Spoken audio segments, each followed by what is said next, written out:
Look around. You can find cars like these on AutoTrader, like that car riding your tail. Or if you're tailgating right now, all those cars doubling as kitchens and living rooms are on AutoTrader too. Are you working out and listening to this ad at the same time? Well, multitasking pro, cars like the ones in the gym parking lot are for sale on AutoTrader. New cars, used cars, electric cars, maybe even flying cars. Okay, no flying cars, but as soon as they get invented, they'll be on AutoTrader. Just you wait. AutoTrader. Hey guys, have you heard of Goldbelly? It's this amazing site where they ship the most iconic famous foods from restaurants across the country, anywhere, nationwide. I've never found a more perfect gift than food. They ship Chicago deep dish pizza, New York bagels, Maine lobster rolls, and even Ina Garten's famous cakes. So if you're looking for a gift for the food lover in your life, head to goldbelly.com and get 20% off your first order with promo code GIFT. Hello, this is Simon Brew. I'm the editor of Film Stories magazine, and a very warm welcome to a very special episode of the Film Stories podcast. Come with me. And I show you how deep the rabbit hole goes. And movies that had stories. That the story just sucks them in. This is just the beginning.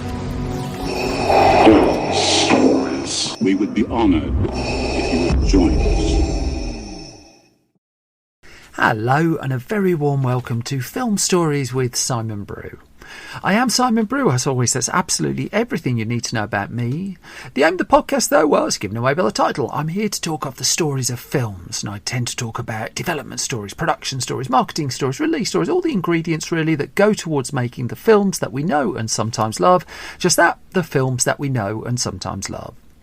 The films I tend to cover on this podcast lean more towards the mainstream than anything else. They're films I'm interested in or invested in to some degree. I try not to do snark. I try not to punch down. This podcast is a celebration of cinema and a real appreciation that somehow, films manage to get made. Now, what you've happened upon here is one of my occasional special episodes of the podcast where I bring in a filmmaker to talk about their latest release and stroke or their body of work. And in this particular instance, I'm delighted to welcome director Philip Martin to the Film Stories podcast. Now, at the point we're recording, his most recent production, 2024's Scoop, has just been released on Netflix. This is the story of Prince Andrew's infamous interview with the BBC's Newsnight programme. And there are a few names that come up through the conversation you're about to hear. Writer Peter Moffat, for instance, and members of the cast, including Gillian Anderson, Keeley Hawes, Billy Piper, Rufus Sewell. They're all mentioned throughout the chat. We also briefly, the name of Sam McAllister comes up a few times. Now, Sam McAllister is the author of the book that Scoop is based on, which is called Scoops, Behind the Scenes, the BBC's most shocking interviews. And she also was the reporter, producer, who doggedly tracked down the Prince Andrew interview for the Newsnight programme and has been involved in the production as well. I think that's all you need to know going into this. So, as always, what I'm going to do, I'm going to set it up with a clip from the trailer from the film, and then we'll come to my conversation with Philip Martin, recorded over Zoom, so do bear that in mind when listening to the audio the other side of this. An hour of television can change everything. 3 women and a whippet. Wouldn't have seen that in a BBC studio when I started. The allegations surrounding Jeffrey Epstein include his friend Prince Andrew. Sam, let's stop pushing the palace. I want it for us. You're chasing a story that we're never going to get. This is the work. My job is booking the people we can't just call up. Hello, everyone. You have a problem that won't go away. We're looking at options. But there is a red line. I've never been smuggled into a palace before. If I do an interview, the question is, why you? With respect, you know how people see you. Spell it out. Brandy, Andy. With respect. That was a clip from the trailer for Scoop, and I'm delighted to be joined for a Film Stories podcast special by its director, Philip Martin. Philip Martin, how are you? I'm good, thank you. Yeah, how are you, Simon? I am all right, thank you very much. I've had a slightly less frantic weekend than I'd imagine you've had with the release of your new film. But before we get there, I wonder, because ahead of this podcast, I try and dig into kind of what got people to where they are. And I mean, there's been a lot of talk about the film, but not an awful lot about you. So I get to interrogate you for a little bit. And Great. the earliest credit I can find for you from assorted reliable internet sources is 1995's Shoot for the Moon. And I'm just wondering what got you to that point. What was the ambition? Was this something you always wanted to do? Yes, I did. I always like to draw and to paint, and I always like to write. Okay. And so I was always interested in the visual world and also in trying to tell stories. And I started originally a million years ago. I was a music journalist for a bit, and then I started to read scripts. I had a whole bunch of friends who were in the. I was living in Canada. I had a whole lot of friends who were in the film industry over there, and we were all freelance, trying to earn money. And a lot of people made a little bit of money by script reading. So you would read a script and get paid a little bit of money for doing a report on it. And so I started to read scripts and really became interested in how you tell stories through scripts. And you read a lot of scripts, and the way that script reading goes is the options are kind of not let's make this, but is it possibly worth having another read of this script? So it's you suddenly realize how many scripts get produced and how few scripts get made, and that all seemed and just the process of it all. Another thing about living in Canada was that there was much more of an industry over there, in some ways a viable industry than there is here. So my friends who were we were all just starting out down the road, but they were getting runner jobs on films, and that just seemed not to exist over here in that way. So that just seemed really a viable way to connect the things that I was interested in, visual world and photography and painting and the written world and storytelling. And when I came back to England, I started to see how I could get into it, and I eventually managed to find a way in through documentaries. And I started to do a lot of documentaries, and I'd done English at university, so I was very much on the art side of things. But for various weird reasons that your career shapes, someone offers you a job and you do the job. I found myself doing a lot of science documentaries. I got very interested in science because it seemed such a kind of such a different world, and the parameters of it were so interesting. And then for other reasons why, you never know these things, I suddenly found myself doing a lot of cosmology stuff and space and the origins of the universe. And then I did a big documentary series with Stephen Hawking about the origins of the universe, and a factual series. He then, I thought it would be interesting to make a film of his life, and he was confident that I understood enough of the science to give it the go ahead. And so that was the first drama that I did. That was how I crossed over. Hawking, yeah. Was 2004. Hawking. That's right, with Benedict Cumberbatch. And, yes, his first screen role, if I've got that right. Yeah, I think he'd been in a few sort of tiny things before, but this is his first big one, and obviously he's an amazing talent and sort of had such a great handle on the part and how to play it, and right from the beginning. So he was a joy to work with, and so that was the first thing, the sort of first conventional BBC drama, if you like, that I did. And then I went, that sort of got me off to the races. I love the fact that on a lot of the press notes for this, your builder's Philip Martin brackets The Crown. Yeah. And that's it. And looking at the background of the things you do, I mean, you talk about coming from an arts background, and then, I mean, one of the science things you did, of course, was Double Helix, the DNA years, which you also wrote that, I think. I mean, that was, I mean, that's fairly full on to go in the other direction.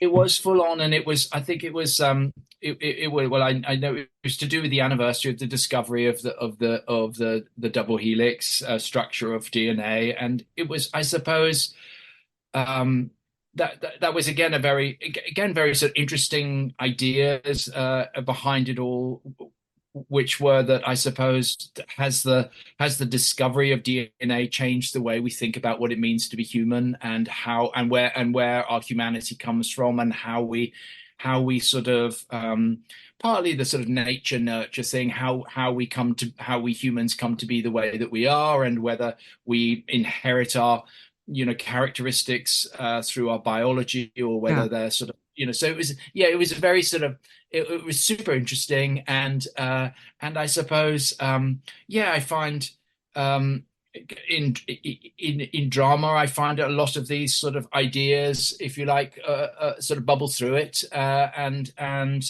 it's made me I guess look out for projects where, I suppose, sometimes I think I'm trying to make I always trying to make a documentary, but with sort of a wildlife documentary, but with humans in it. I love the idea that I like that. I'm interested in, I suppose, in behavior, and in why people do things, and certainly with Scoop, one of the things that we really I guess focused on is so much of the storytelling is visual storytelling. So much of people's reaction to the original Andrew interview was not only what he said, but how he acted, and his body language, and how he responded emotionally in his physicality to the questions that Emily was asking him, and how Emily presented herself. And so that's something, I suppose, I try I'm very interested in my work is sort of human behavior, I suppose, and observing that, and obviously with Scoop, the lovely thing, the acting is the actors that we had were so amazing, that we were able to give space, I think, for a lot of those for a lot of that sort of if you like, allowing people to see behavior, allowing the acting to sort of tell a different story sometimes to what the words are saying. I spoke to James Hawes earlier in the year, who directed One Life, of course, with Anthony Hopkins, and he talked about going into that project and how almost double-edged sword it was, that you already know the ending, that you know that the ending of your story is very strong, but also you know that everybody else knows that the ending of your story is very strong. And I'm just wondering how you and Peter Moffat went to counterbalance that, because watching the opening scene of Scoop, really exciting sequence through Central Park in New York, was probably about the last thing I was expecting your film to kick off with. And I just wonder if you could take me into yours and Peter's conversations there. Well, we talked a lot about this, and obviously, as you say, you know, the audience knows the end of the story. I suppose what we tried to do was to take you there, but when you're there, to allow you to have new eyes to see that end with new eyes. And also, one of the things that we added in the film, or we explored in the film, which I think is really powerful, is that although it's a complete no-brainer now that the interview was a disaster for Andrew, and didn't certainly achieve what he wanted it to achieve, and I think I think it's definitely true that the Newsnight people, when they left the palace, the Newsnight team knew they had something amazing on their hands, but actually you never really know what you have until it reaches the outside world. And in some ways, the film, the interview that Emily did, the amazing interview, gets catalyzed by its kind of contact with the outside world, and it's the sort of it's the social media and the audience reactions to it that really, if you like, complete it and turn it into what it's become, this sort of iconic moment. And so we wanted to explore that. And just in some ways, what drama can do is take you into the headspace of all of the characters.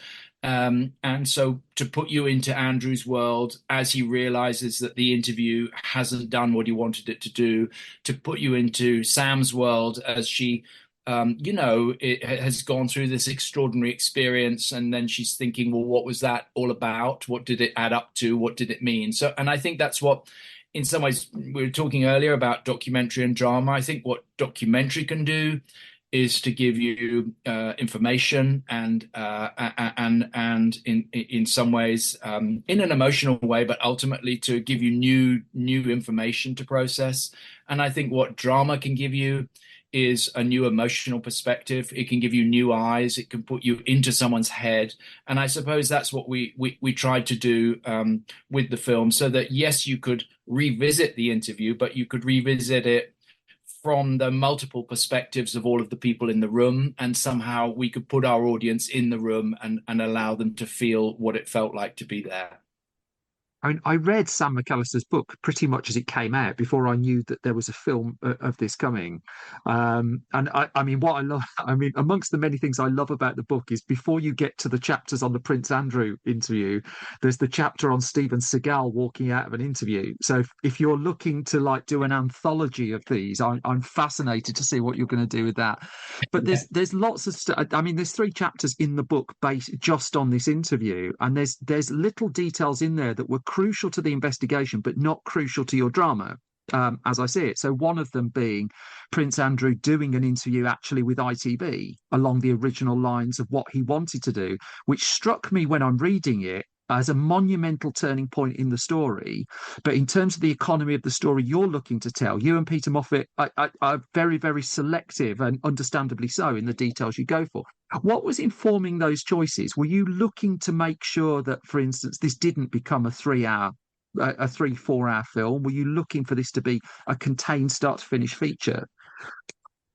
Absolutely. And I think that is it's such a good point these days, where the wonderful innovation, technological innovation of streaming that's happened over the last 10 or 15 years has allowed a kind of novelization of storytelling, and which is brilliant for for episodic TV, but a film isn't a novel. A film is a short story, and in some ways you have to to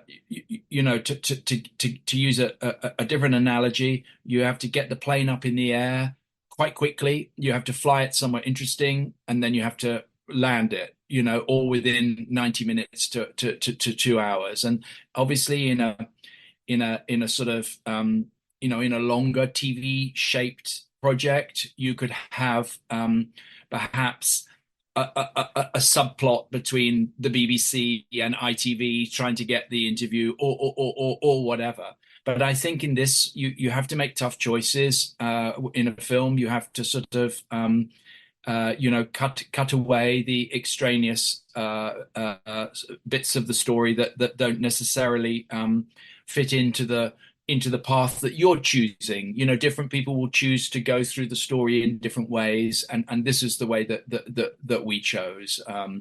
And yes, there's a lot of I guess toing and froing about the terms on which Newsnight would accept an interview with the Palace and their red lines and so on.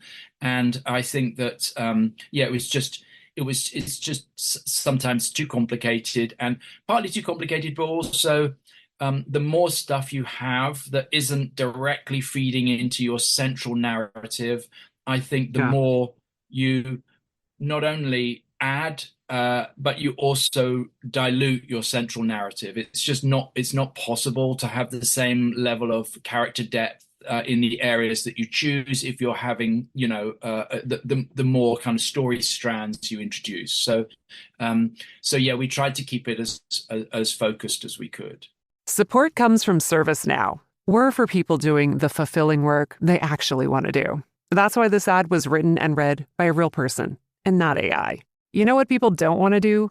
Boring, busy work. Now with AI agents built into the ServiceNow platform, you can automate millions of repetitive tasks in every corner of your business, IT, HR, and more, so your people can focus on the work that they want to do. That's putting AI agents to work for people. It's your turn. Visit servicenow.com. I speak to quite a few filmmakers, and they talk about the alchemy of why projects come together at a certain point in your career, at a point where you're in a position to be able to do it. And in fact, I mean, one of the things that I think's been lost in a bit of the conversation about Scoop is this, if I've got this right, is your third collaboration with Peter Moffat. That's right. That you did Hawking and you did Einstein and Eddington. If you hadn't have done those two before, would that have made this tougher? Because if I got this as well, the timing on this seems relatively streamlined. I mean, 2 years start to finish is relatively brisk for a feature film. I'm just wondering if you had a shorthand between you as a result of those previous experiences. I think we probably did. Peter's an amazing writer. He's got a really brilliant, gift for, if you like, taking complicated story and making it dramatic and propulsive. And yeah, we'd worked on this very, again, a science story, a very complex story, very interesting story about the relationship between a British scientist called Arthur Eddington and Einstein during the First World War, actually. And there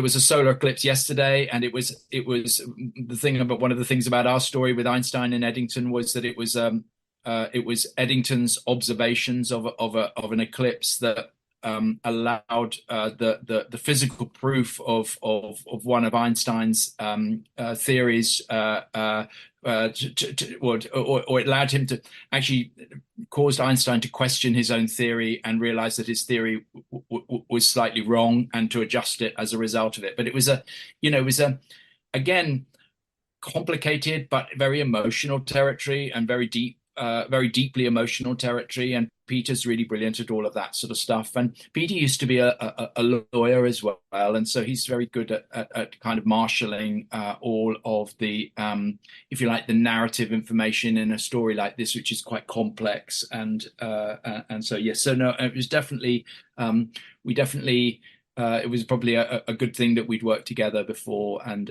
it was great to work together again. So no raging punch-ups between the two of you behind the scenes. No. Nice and peaceful, and cups of tea. No, of course, exactly. yeah.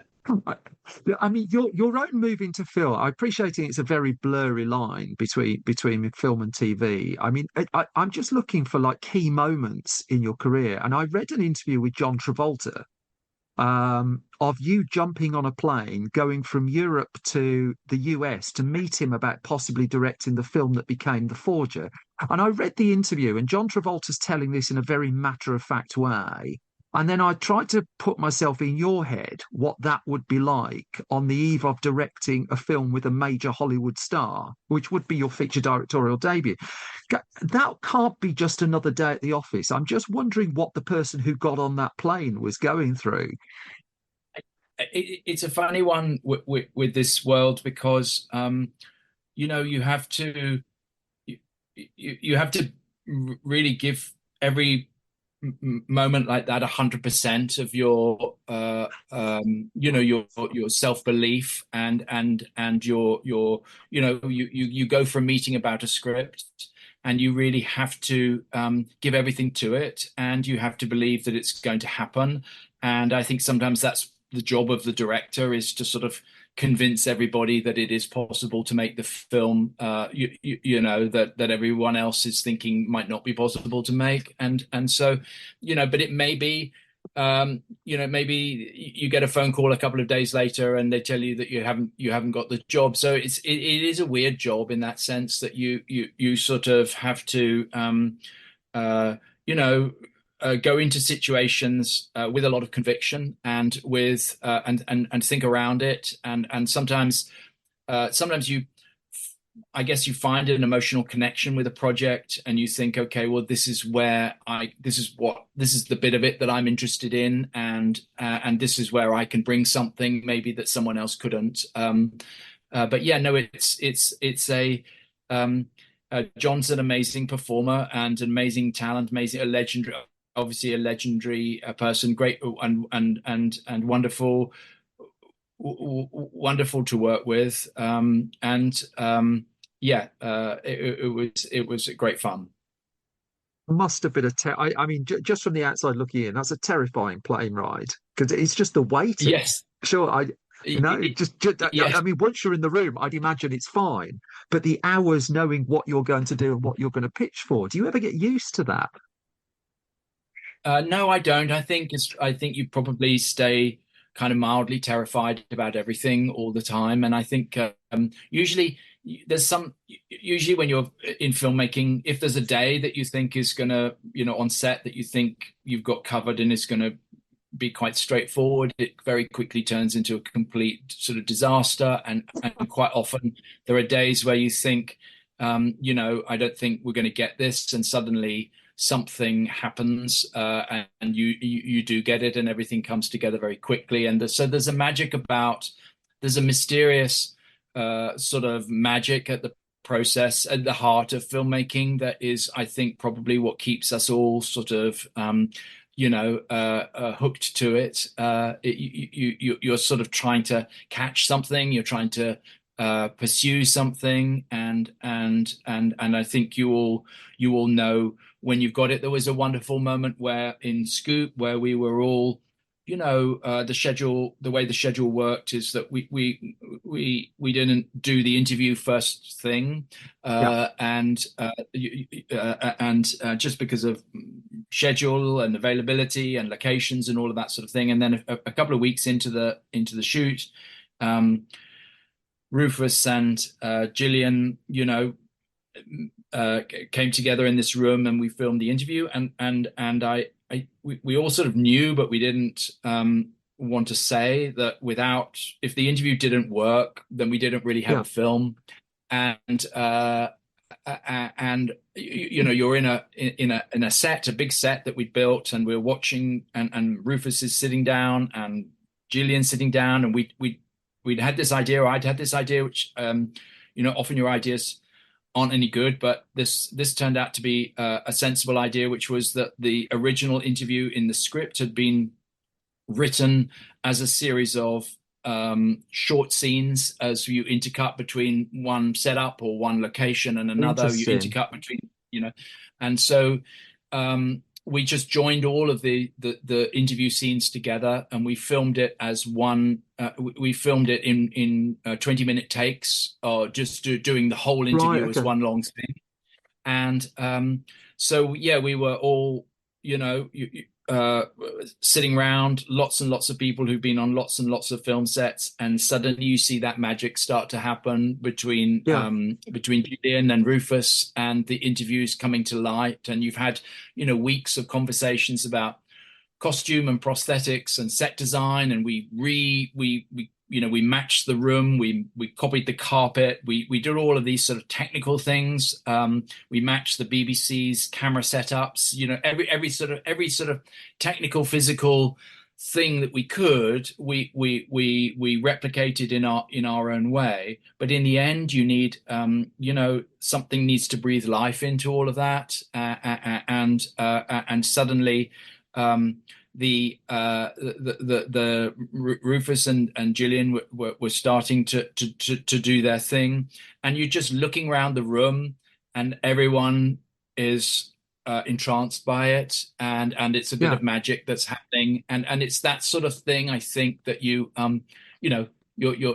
looking for, I suppose, and that's what keeps us all coming back. I remember reading Gary Marshall's memoir many, many, many years ago, and he talked about exactly the same thing. I mean, no matter what the genre is, no matter what you're doing, that he found he was unsure of himself. He found the moment, and then he realised all of the crew was just watching it absolutely avidly. What was happening? It doesn't seem to matter what you're making. It's just like those moments seem key. I think so, and ultimately that is, that is the nature, or that is the thing that's at the heart of the business and the process of filmmaking is in the end, you've got a whole lot of people in the dark looking at at an image and being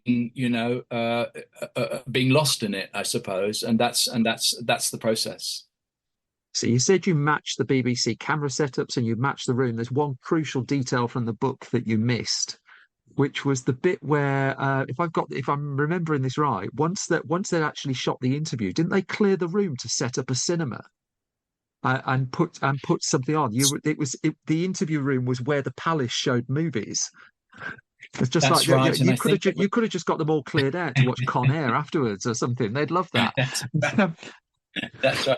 No, that's right. It was the room that you're absolutely right. The room that they shot the interview in is also the room which gets converted into being the sort of in-house Palace cinema. And I think Sam McAllister will remember, but it was something like Bridget Jones or something like that. I think, yeah.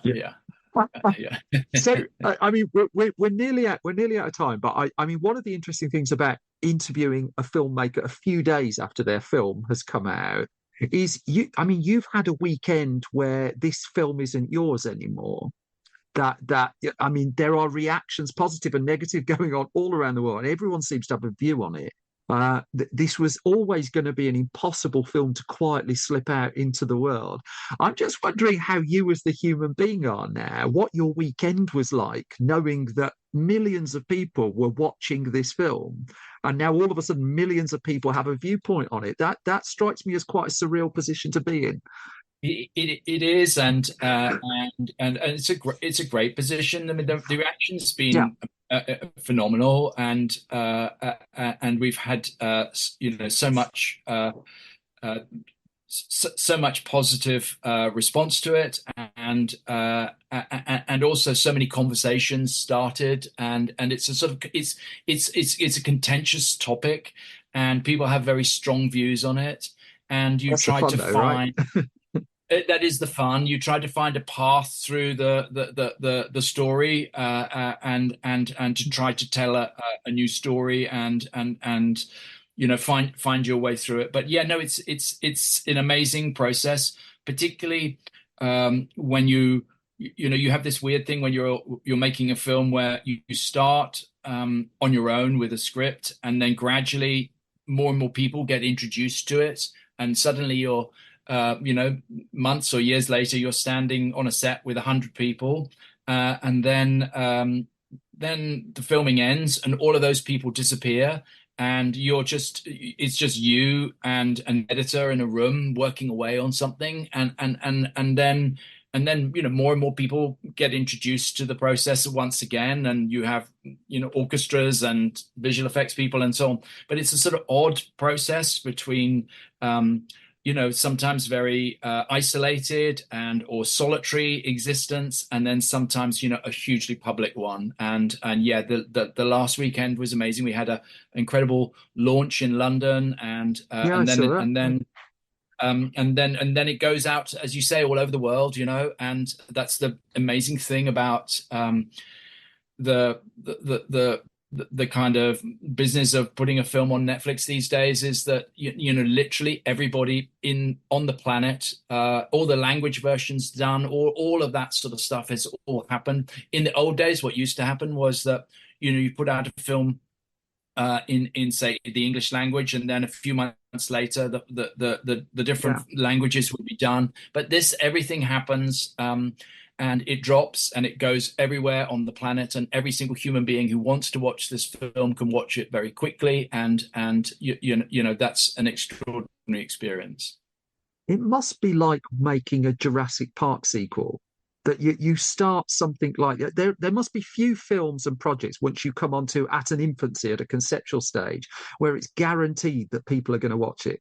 I mean, without, unless you do something like really, really bizarrely off kilter or something like that, it's guaranteed people are going to watch it. I just wondered, does that, you talked about those moments of quiet where it's just you in a room and stuff like that. Does that change actually any of those mechanics? Do you feel that on your shoulder, or can you just like put that aside when you're in the nuts and bolts of it? I think we all knew all the way through that when it got out into the world, people would have a strong view on it and want to and that made us determined to, I guess, on a simple creative level, to do our best with it. And for instance, everybody knows what the palace looks like. Everybody knows what the BBC looks like, and we obviously didn't film inside the palace or didn't film inside the BBC. And so just on a technical, creative, or sort of world building level, there's a kind of sense that the film is going to, be compared to news footage, real footage, documentary footage, people's own experiences. They can jump in a cab and go and stand outside Buckingham Palace, and our film has to sort of sustain all of that. So just on a sort of technical level, creative level, storytelling level, you just thought, okay, this is a world that people know, and we've got to not disappoint them on that front. But also, I think emotionally and narratively, I think the story that we were telling of these three women at the BBC who come together to, if you like, pull off this incredible coup, get an interview. It felt like that was new information, and that would be something that would allow people to look at the story in a new way. So two quick things before I'm out of time. Number one, back when you were at the start, when you were a script reader, what did you discover anything at that point? Did you discover Goodfellas or something? No, very sadly, I didn't. You read a lot of you read a lot of scripts, which often scripts are quite good in a way. That's the most difficult one to deal with. You read very few things that are absolutely brilliant. You read quite a lot of things that really aren't any good, and it's the sort of middle ground that is, I think, the trickiest area, because actually there's something that's interesting, but kind of extricating that is complicated, Yes, no, sadly I did not discover Goodfellas or anything like that. No. Goes my clickbait from this interview. That's a shame, isn't it? Yeah. And so finally then, where does this leave you? I mean, you've got a hit movie on your hands. It's been talked about all around the world. What are the projects you want to tackle next? What does this give you an appetite for? I would love to do something. In the end, as a director, you can deal the cards that you're dealt, and so I'm reading lots of interesting things. My instinct at the moment is to go in a completely fictional direction. I really loved. I really enjoyed making the whole of Scoop, but one of the bits that I particularly enjoyed was that opening 5 minutes in New York. I did wonder, and I really would love. Just to make something that has its own kinetic, propulsive, sort of thrillerized engine, and it feels like that's such a great kind of filmmaking, actually, that you see less and less these days. That all the, if you like, the story dominoes are all hitting each other, and actually one scene kind of creates the next scene, and you just move through things really fast. And I would love to make a complex but kinetic thriller, I think. I did watch that opening, and I sat there wondering what your All the President's Men or 3 Days of the Condor might look like. Yes. It looked like someone having a real treat of a time. Philip Martin, thank you so much for sparing the time to come on this podcast, and congratulations on your worldwide hit movie. Thank you very much. Thank you. And that was the end of my conversation with Philip Martin. Scoop is available around, well, as you probably worked out, is available around the world on Netflix now, at the point this podcast is being recorded. It also brings me to the end of this latest episode of Film Stories, and as always, thank you so much for your time. Thank you for listening. If I've not bored you completely, you can find more from me at Simon Brew on Twitter and on Blue Sky. We're at Film Stories on Twitter and Blue Sky as well. If you go to facebook.com/filmstoriesonline, that's where our Facebook page lies, oddly enough. youtube.com/filmstories. If you go to store.filmstories.co.uk, you can find our print magazines for sale. 2 new ones just launched there as well. Print film magazines, gotta love them. And then at filmstories.co.uk, that is our website, updated daily with movie news, features, reviews, games, TV, things like that. A clickbait-free entertainment website. That's the goal, at least. But the most important thing now is that you all stay safe and well. I'm going to go off and put together your regular episode of Film Stories. And so until then, look after yourselves, take care, and thank you, as always, for listening. Bye-bye.